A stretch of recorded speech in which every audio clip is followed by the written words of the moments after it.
अस्सलामुअलैकुम and welcome to शेर Ali TV. दोस्तों, जैसा कि आप लोग जानते हैं कि आजकल खजाना मिलने के वाकयात सिर्फ फिल्म्स और कार्टून्स तक ही महदूद हो गए हैं। और दोस्तों, फिल्म्स और कार्टून्स में भी ये खजाना सिर्फ सुपर हीरोज के हाथ ही आता है। लेकिन दोस्तों, आज मैं आपके साथ कुछ ऐसे रियल लाइफ सुपर हीरोज की स्टोरीज शेयर करने जा रहा हूँ जिनको अनएक्सपेक्टेड वेज में बहुत बड़े ट्रेयर्स मिले और देखते ही देखते उनमें से अक्सर लोगों की किस्मत बदल गई। तो चलिए शुरू करते हैं अपना काउंटडाउन।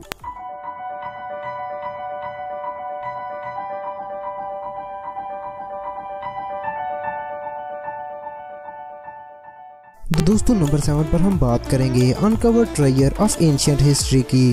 दोस्तों, पुराने जमाने में ये रिवाज होता था कि लोग अपने खजाने को ज़ेरे जमीन दफन कर देते थे और मुनासिब वक्त आने पर इसे बाद में निकाल लिया जाता, या बाद में आने वाले लोग किसी और काम से खुदाई करते तो उन्हें ये खजाने मिला करते थे। दोस्तों, बिल्कुल इस तरह एक शख्स लुसियानो फिगियानो को उस वक्त खजाना मिला जब वो अपने टॉयलेट का सीवरेज पाइप ठीक कर रहे थे।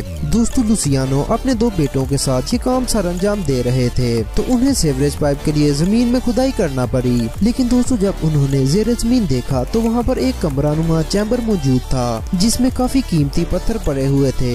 लेकिन दोस्तों, जब लुसियानो ने इस जगह पर उतर कर देखा तो इसके नीचे एक और कमरा मौजूद था जिसमें पुराने जमाने के कुछ कीमती पत्थर और काफी कीमती चीजें पड़ी हुई थी। और दोस्तों, जब अथॉरिटीज को इस बात का इल्म हुआ तो उन्होंने कुछ आर्कियोलॉजिस्ट को इस जगह का मुआयना करने के लिए भेजा। और जब इस जगह की मजीद खुदाई की गई तो ये बात सामने आई कि ये जगह एंशिएंट लाइफ की बाकियात में से एक है। दोस्तों, इस जगह से मुख्तलिफ चैम्बर्स डिस्कवर हुए जिनमें कदीम मिट्टी के बर्तन, मुख्तलिफ इकसाम की ज्वेलरी और रोमन टाइम्स की कुछ चीजें मौजूद थीं जिनकी तारीख कई हजार साल तक फैली हुई थी। दोस्तों, इनमें से बेशतर चीजें अथॉरिटीज ने जब्त कर ली, लेकिन खुशकिस्मती से कुछ कीमती चीजें इस जगह पर बाकी रह गयीं, जिनका फायदा उठा के लुसियानो ने इस जगह पर म्यूजियम खोल लिया। और दोस्तों, आज वो इस जगह से काफी पैसे कमा रहे हैं।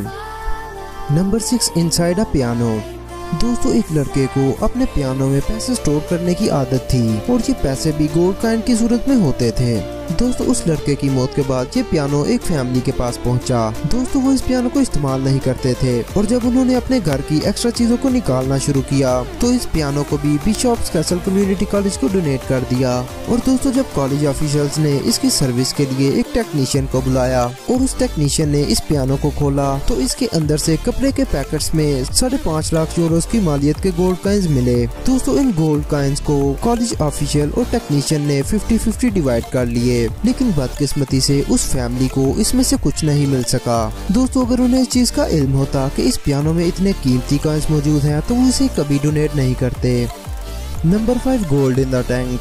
दोस्तों, एक शख्स निक मेट्स एक ऐसी कंपनी चलाता था जो बैटल टैंक्स की रिक्रिएशनल और मेंटेनेंस का काम करती थी। दोस्तों, निक ने अपनी ट्रेडिंग के लिए ईबे से $42,000 का एक पुराना बैटल टैंक खरीदा। दोस्तों, निक और उनके वर्कर्स ने इस टैंक की मेंटेनेंस और रेन्यूएशन करके इसे बिल्कुल नए जैसा बना दिया था। दोस्तों, ये टैंक गैराज से निकलने के लिए बिल्कुल रेडी था, लेकिन अचानक से निक के एक फ्रेंड ने टैंक का एक फ्यूल कैनिस्टर खोला तो दोस्तों, उसने देखा कि ये फ्यूल कैनिस्टर एमुनेशन से भरा हुआ था। दोस्तों, निक और उसके फ्रेंड्स ये देखकर डर गए और उन्होंने ये एमुनेशन अथॉरिटीज के हवाले करने का फैसला किया। लेकिन दोस्तों, ये तो एक शुरुआत थी। जब उन्होंने इस टैंक का दूसरा फ्यूल कैनिस्टर देखा तो वो पहले से भी ज्यादा वजनी था। दोस्तों, जब इस फ्यूल कैनिस्टर को खोला गया तो इसमें सॉलिड गोल्ड के बार मौजूद थे। दोस्तों, ये बार काफी तादाद में मौजूद थे जो कि काफी मालियत रखते थे। लेकिन दोस्तों, निक और उनके वर्कर्स ने इन दोनों फ्यूल कैनिस्टर्स को गोल्ड और एमुनेशन के साथ ही अथॉरिटीज के हवाले कर दिया। Number 4, prison. दोस्तों, जेल के बारे में तो कुछ भी अच्छा नहीं सोचा जा सकता। मसलन वहाँ के बेड छोटे छोटे, अक्सर वॉशरूम्स गंदे और काफी दफा कैदियों को कम्युनिटी वॉशरूम्स इस्तेमाल करना पड़ते हैं। इस सब के बावजूद दोस्तों, क्या आप लोग ख्याल कर सकते हैं कि जेल में से खजाना भी निकल सकता है। दोस्तों, प्लीवन प्रिजन के कुछ कैदियों की एग्रीकल्चर लैंड पर ड्यूटी लगी हुई थी और वो एग्रीकल्चरल वर्क कर रहे थे। दोस्तों, सब कुछ स्मूथली चल रहा था, लेकिन एक्सीडेंटली एक कैदी ने अपना बेलचा जमीन पर मारा और दोस्तों, वो बेलचा एक ट्रेजर बॉक्स को लगा जिसमें 7,000 के करीब ऑटोमन एम्पायर के वक्त के सिल्वर कॉइन्स मौजूद थे। दोस्तों, इन कॉइन्स की इतनी मालियत थी कि इनसे ऑटोमन एम्पायर के कैपिटल में 3 घर खरीदे जा सकते थे। लेकिन दोस्तों, बदकिस्मती से उन प्रिजनर्स को इनमें से एक भी कॉइन नहीं मिला। Number 3, gold mine in the garden. दोस्तों जब भी हम कोई घर खरीदते हैं तो अक्सर उसमें पुराने रहायशों की कुछ चीजें भी मिलती हैं, मसलन कोई पेपर का पीस या पुराने शूज का जोड़ा। दोस्तों एंटनी डोलन ने 16.5 एकड़ की एक प्रॉपर्टी खरीदी और एक दिन वो अपने गार्डन में चहलकदमी कर रहे थे कि उन्होंने देखा कि उस गार्डन में एक अंडरग्राउंड टनल का रास्ता मौजूद था। दोस्तों ऐसी किसी टनल में जाने से इंसान को खौफ आता है, लेकिन डोलन जब इस टनल में गए तो उन्हें ये एहसास हुआ कि शायद ये सोने की कान है। दोस्तों इस जगह के इर्द गिर्द इस तरह की और गोल्ड माइंस भी मौजूद थीं, लेकिन उन्होंने इस टनल को चेक करने से पहले ही इस प्रॉपर्टी को बड़े मुनाफे के इवज बेच दिया। अगर वो इन माइंस को चेक करवा लेते तो शायद आज उनकी किस्मत बदल जाती। Number 2, under the bed.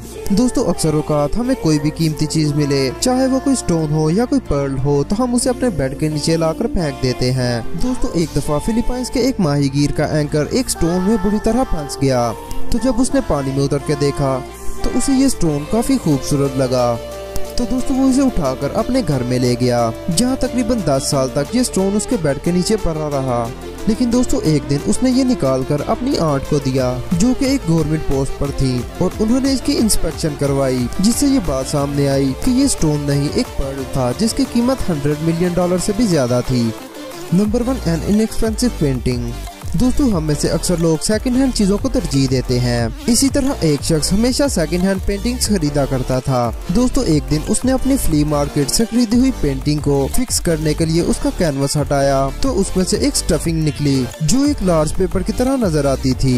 लेकिन दोस्तों जब उसने इस पेपर को खोला तो उसने देखा कि ये अमेरिका के डिक्लेरेशन ऑफ इंडिपेंडेंस की ओरिजिनल कॉपी थी, जिसके ऊपर 1776 की डेट मौजूद थी। और दोस्तों ये वाकई बहुत कीमती चीज थी। दोस्तों आज के लिए इतना ही। आपको इनमें से कौन सी स्टोरी सबसे ज्यादा पसंद आई, इसे कमेंट करके जरूर बताइएगा। अपना बहुत सारा ख्याल रखें। अगली वीडियो तक के लिए मुझे दीजिए इजाजत। अल्लाह निगहबान।